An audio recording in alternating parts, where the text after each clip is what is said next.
What's good, people? It's your boy Twale here to bring you another review for Kingdom chapter 597 entitled Good Luck.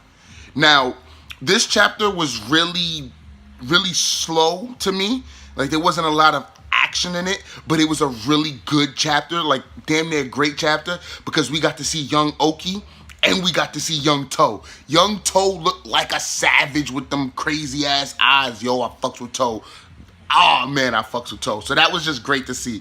Even though most of this chapter was flashback within a flashback, and then back to the original flashback, and then a piece of Shin and what happened currently, this chapter was really good. So it starts off with RinshoJo talking with Gyo-un and Chogaryu about the time that he had a conversation with one of his enemies, and that enemy happened to be Oki of the Quin Six. So boom, we flash over to that flashback, and Oki, Toe, Roku Omi, Kenmo, all of them, they had him, not Kenmo,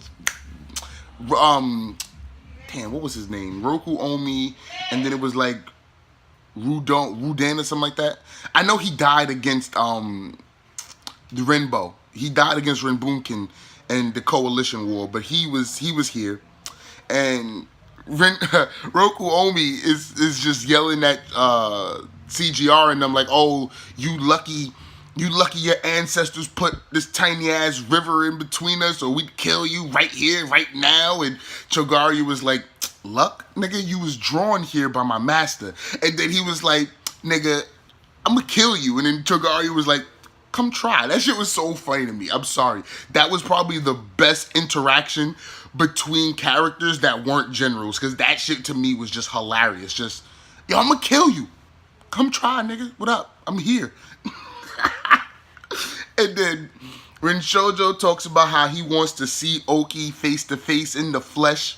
So then Oki's like, "Yo, what's good? Come through. You can get a closer look. I'm not shy. Like, come look at this handsome face in the foo-foo." I fucking love Oki, son. I love Oki. So him and Oki are just chatting back and forth, and RinshoJo starts to speak about China and how the lands of China want to be unified, but they're not ready. They're not ripe enough. They're not ready to be unified. So then he asks Oki, like, do you know what that means? And Oki at first is like, not really. But then RinshoJo is like, nah, you know what it means. And he was like the land hasn't matured yet. And he's like, exactly. See, I knew you know what I meant. And then he was like, you have the same innocent look as your king. The same innocent, pure look of just wonder from a man that's waging war against all of China. It is like, oh, now you're talking about a nigga's king. One of Oki's men gets tight. I think it was Renbo. He gets tight. He's like, yo, don't speak about our king. You never even met him. And then another one of Oki's men has stated that RinshoJo has actually met King Sho twice. So I wonder if meeting King Sho is what gave RinshoJo like this belief in the unification. Like, because he even says it later on in this chapter, even though he wants it to be done by Zhao hands, he's not entirely opposed to it coming from another state. Even though at the very end of this chapter, he does give his thoughts on what should happen should it be another state. You can see from the way he was speaking to Chogaryu and them that, yes, if he had his ideal wish, it would be Renpa, him, and do we ever get the name of the third great heaven from their era? Just like now, we don't even know if there is one, but, well, we know that there was a third great heaven, we just don't know his name. But RinshoJo would have much rather it be them that unified China and that brought these lands to the destined goal of one single nation. But he also concludes that the sword of unification might come from another state. So I liked his openness, his open-mindedness, yet his I want to say greediness. Like, it's not greed, but it is like his pridefulness, his ambition to want to be the one that unifies China. But I also like that he's a realist, and he's like, it might not happen. Like, you know what I'm saying? It might not be us. But they continue on with the flashback, with the Oki and RinshoJo flashback, and they're just conversating now. And I'm pretty sure it was Renbo that grabbed one of like the fodder spears from Oki's side and just chucked it at RinshoJo, and then Chogaryu deflected it, and then Gil-un picked up a spear from one of their fodder and then chucked it at Oki, and then To came in with the complete white eyes like, nah, you not about to do that to my mans. My man Oki, you know, every go from Oki and RinshoJo both just chilling there like, I ain't gotta flinch, I ain't gotta dodge, I ain't gotta tweak, nothing like that. They already knew that they was good because they got niggas on the right hand side like To and Gil-un. You know what? I want to see that actually go down. I want to see like a flashback because Gil-un's most likely gonna die, and even if he doesn't die with his arm being damaged the way it is, he's in no condition to actually like give To a real fight. But I would love to see a flashback of To versus Gil-un. Like, that looks like it would have been a great fight. Because, Gil-un, the way him and Gil-un look like, nigga, did you really try that?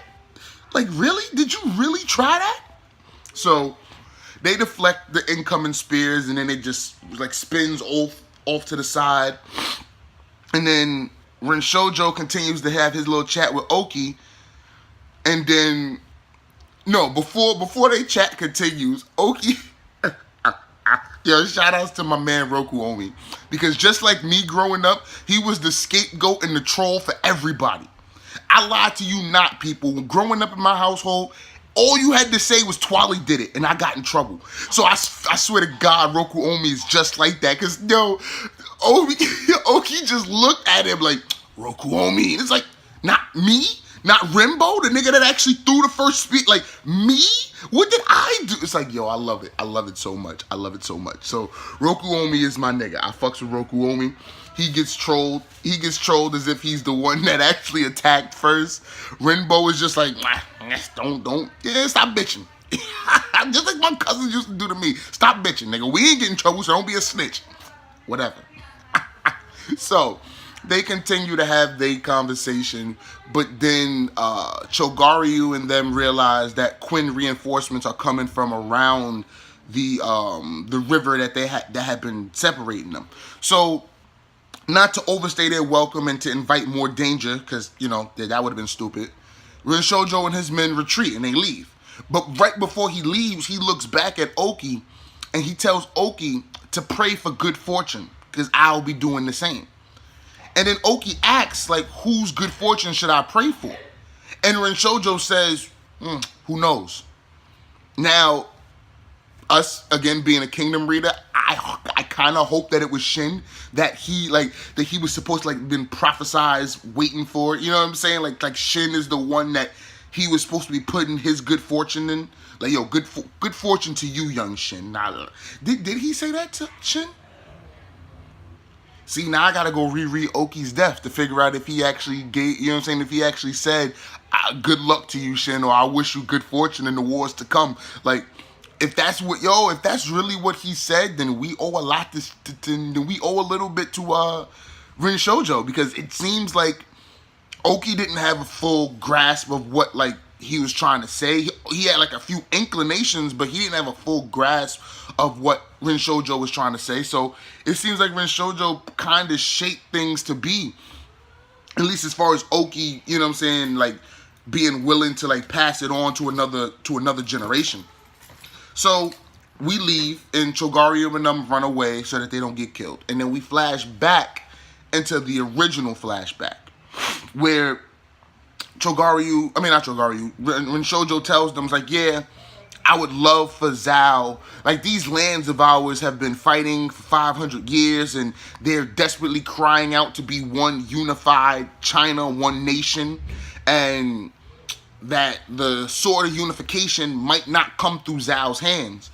But if it should come through another state's hands, and Chogaryu and Gil-un were to be witnesses to that, then he told them one of two things, and we only got the first thing at the end of the chapter, and that was to crush them no matter what the cost may be. Even if, like, apparently, since Chogaryu is not the type to go head first into danger, he's not the type to give himself, like, put himself in this type of position. He's like, this is really showing that he's following his master's words, because his master told him, no matter the cost, you are to kill these niggas. If you see an enemy who you feel is holding the sword of unification, it just so happens that Shin doesn't have the innocence of he doesn't have the pure innocence of a child, but he's still carrying Oki's glaive, and he's still exuding that same level of strength. So Chogaryu sees him at this current time as a soldier, as a warrior carrying the blade of unification. And no matter what personal risk he must undergo, he has to try to kill Shin. Like, that's what his master bid him to do. At least that's one of the two things RinshoJo bid them to do. If you find a man with the sword of unifications in their hand, you must kill them. You must tear them to pieces. And I'm not gonna lie, when he hit Shin, I was tight. Because y'all know from last video, I told you, Shin got 3 swings. All it's going to take is 3 swings of Shin's glaive. And honestly, Shin ain't even swing yet. So I'm still in the clear, because Chogaryu got 2 off. And the first one was nasty, bro. He hit Shin. Shin was like this, like, oh. Shin felt that bitch. And I was like, oh, wait a minute. I don't like that. But then I kind of realized, like any like contact sport, like in a football game, it always takes that one good hit to get you ready for the whole game. But like when you're going through the pregame warm-ups, you a little nervous, you a little scared, you antsy. Once you get that first hit out the way, it's like, yeah, bro, let's go. We got the whole game now. Let's go. Let's get it. And that's kind of how Shin took it. Because Shin, like I said, he was here with it, got his shit rocked. Then, with the second swing, he was here with it, blocking everything Chogaryu had, and now he's just screaming like, rah! And it's like, okay, Shin, that's what the fuck I wanted to see. So, I'm pretty sure we're out of flashback mode. I'm pretty sure Shin has gotten the rust off of his glaive. And like I said last video, Shin got 3 swings before his head is off. 3 swings from Shin and Chogaryu is dead. Again, if I'm wrong, put something in the comments section and the nigga will face the consequences. But that was pretty much it. That was pretty much the chapter. I keep saying Gyo-un. Chogaryu and Shin are finally in the start of their duel. There is no more like RinshoJo flashbacks, even though I do like RinshoJo.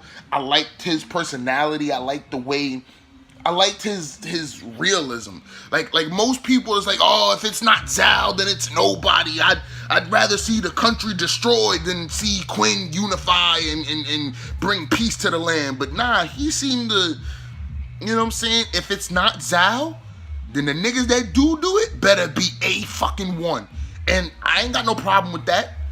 I have no problem with that. If the people who are going to unify this land are not strong enough to unify this land, then yo, this land deserves to be, you know what I'm saying, stuck in the centuries of warfare. That's the vibe I got from him. It's like, if you're not strong enough to unify the lands, if you're not strong enough to beat me and my men, then you're not strong enough to unify the lands, then you shouldn't be the one to unify the lands.